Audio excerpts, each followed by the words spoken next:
Well, should plan year ends and fiscal year ends matter with the health spending account? They do matter. Most importantly, it's what you want to have for your employees you setting up the plan today.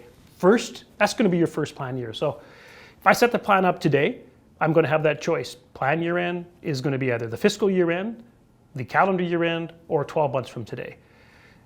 If you want the employees to have an annual benefit limit, let's say it's $1,000, just for argument's sake. You set them on the plan today. If I set the plan year end 12 months from now, they're going to see $1,000 next 12 months. If I choose calendar year end, they're going to be prorated between now and December 31st. So right now we're in the month of April, so they're going to have about they're going to have 2/3 or 3/4 of that limit available to them. $750.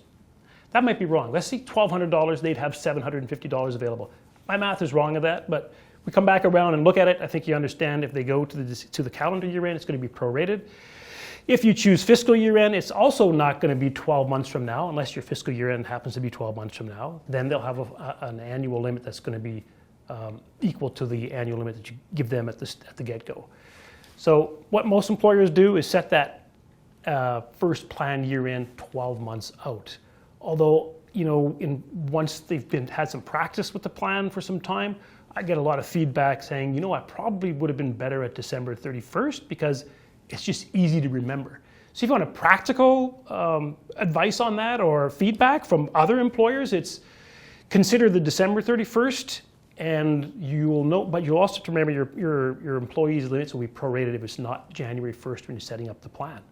But December 31st just makes it easy to remember. And I've found that a lot of employers like to see that, hey, our plan's coming up, January 1, don't forget, we're going to roll over, reset whatever's happening on that year-end date.